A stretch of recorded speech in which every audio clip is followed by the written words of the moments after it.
For our final project, we researched Karl Marx and his philosophies. Karl was born on May 5, 1818, in Rhine-Providence, Prussia. His family consisted of his mother, father, and 9 other siblings. His father was a successful lawyer in Prussia. His mother came from a Jewish background, which later exposed him to prejudice and discrimination at school.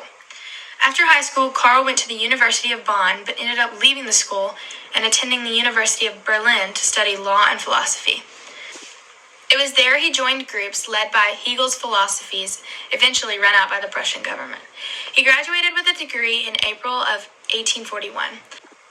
After graduating, Karl Marx started contributing to a newspaper in January of 1842, and then became editor of the newspaper in October of the same year.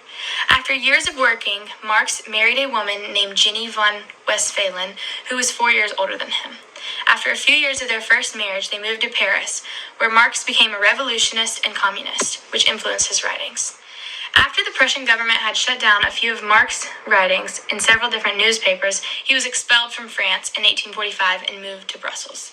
During this time, Marx and his friend Friedrich Engels published 2 writings about how society has been structured to promote the interests of the economically dominant class, although they were never released.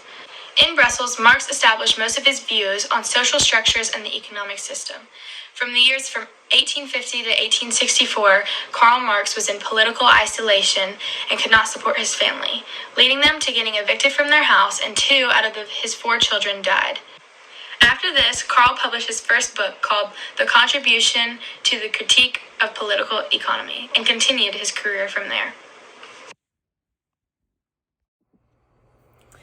Hi everyone, I'm Allie, and I'm going to be talking about Karl Marx's principles of materialism. He co-created this idea with Friedrich Engels, and it's the idea that the material world has an objective reality independent of spirit or mind.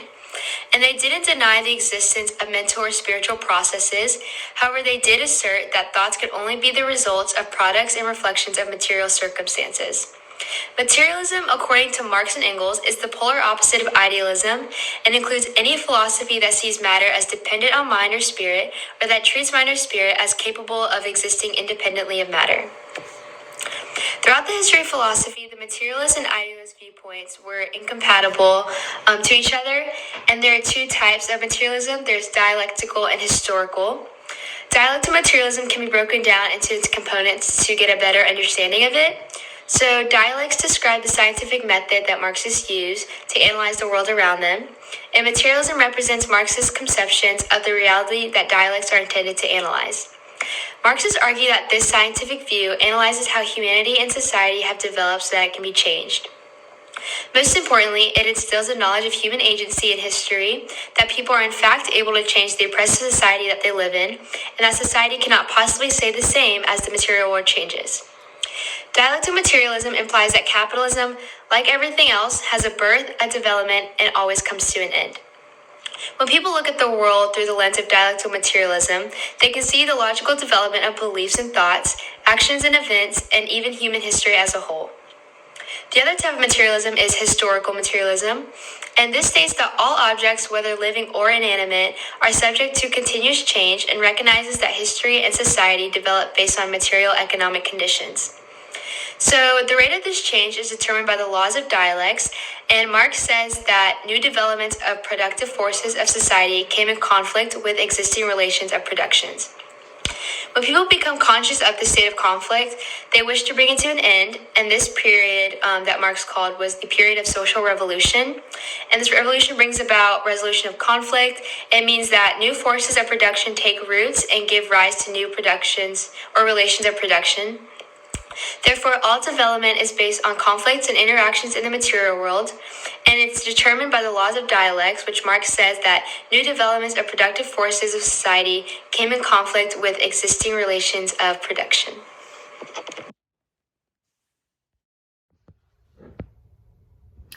Another theory Marx had was economic determinism. And this is the theory that is based on the belief that economy has shaped civilization politically, socially, and culturally.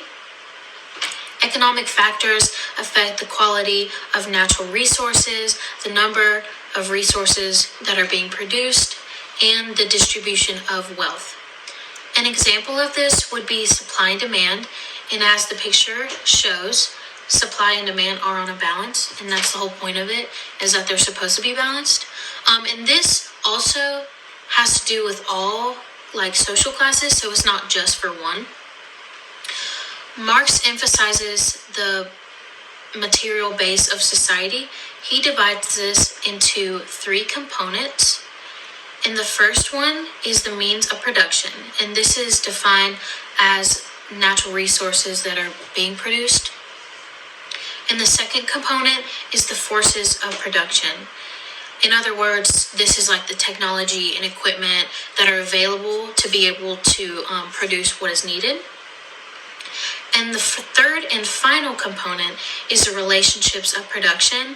And this ultimately means who's doing the work, who's producing everything, and who owns what within a social structure, and the effects of each division. And in this picture, it's a triangle, and on the bottom is the base is the economy, and on top it's the superstructure, and it's government, family, religion, education, etc. And that pretty much just means that the economy affects everything. That's just another way of explaining it. So yeah.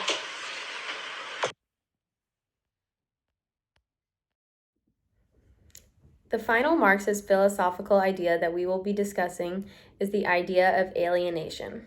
To learn about Marx's theory of alienation, one would have to already understand the capitalistic society connected to this idea. In 19th century Europe, the world was a dark place. Big companies began to boom while their low-wage workers were struggling to survive. Monopolies dominated the market, so workers could only find labor from a small amount of companies, and from those small amount of companies were charged very low wages. Capitalism was made so that the rich could get richer and the poor could get poorer. Marx did not agree with a society set up like this. One of Karl Marx's specific disputes with capitalism came from his idea of alienation. Alienation is his theory addressing the way workers were separated from many aspects of life due to their working conditions. The first type of alienation, alienation from the product, addresses how the worker is removed completely from what they work to produce. In this form of alienation, a divide can be seen from the means of production. Employees of big companies work countless hours to create these things that they themselves will never use. The problem here is that day in and day out, workers were meant to complete a task, to create an expensive product all day long. But once the day had come to an end and all the products had been created by the poor worker, they left barely having enough money to put food on their plate. All the while, their rich bosses got even richer. Separation in society at this great of a scale was a scary idea that Marx was quick to notice. The next version of alienation was alienation from the act of labor. This refers to how workers, with their strenuous hours and rules, were taken away from their own lives. With jobs like these, in capitalistic conditions, employees were meant to produce the same things day after day for extremely long hours. The consequence from a job like this is that it controls a person's existence. It takes away an individual's creativity, dreams, purpose, and time. A job like this would allow for all the workers to be alienated from their own personal pursuits and instead force society into a combined one-track mind with creativity out the window. When work consumes a person like this, it leads the worker to the next form of alienation from oneself. Alienation from the self follows because when one is alienated from the things they create and then alienated from their own life and dreams, they then become separate from their own being. When someone is forced to abide by societal norms such as these ones, their own personal identity can be lost. In this workforce, people were meant to keep quiet and follow directions. The boss has made all the rules, therefore, if you weren't part of a high-up, selected few, then you were meant to be a piece of a working machine. Capitalism dehumanized the labor force. To be human is to make mistakes, have moments of success, and at the minimum to make choices for yourself. But society in this time took that away from people. The working conditions that Marx wrote about were intended to alienate a person from their personhood. Day after day, working as a gear in a machine, emotions, perceptions, senses all faded, and so did people. The fourth type of alienation stems from competition between workers. The alienation from others developed because the capitalistic workforce granted very few rewards and left little room for friends. They were all working for such low wages that the differences in employees' paychecks, while not very different, were all major differences relative to their total paycheck. Since everyone was making such little money, if there were any increases in pay, competition would be through the roof for the job with a higher wage. This is why, after it all, the workers were even alienated from each other. Capitalism had so much control over the public that it figured out how to pin workers against one another. If workers weren't on the same side, then the big companies never had to worry that they would all join forces and revolt against capitalism itself. A revolution cannot be started by one. Therefore, these monopolies found the perfect way to hedge against the fear of the masses by making the public their own enemy.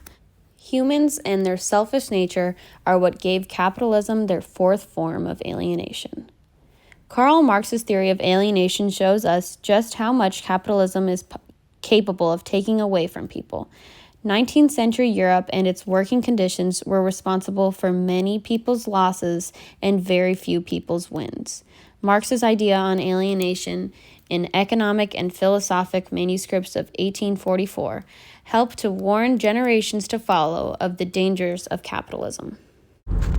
Overall, Karl Marx was a very successful philosopher and economist that taught us many things about materialism, determinism, and alienation.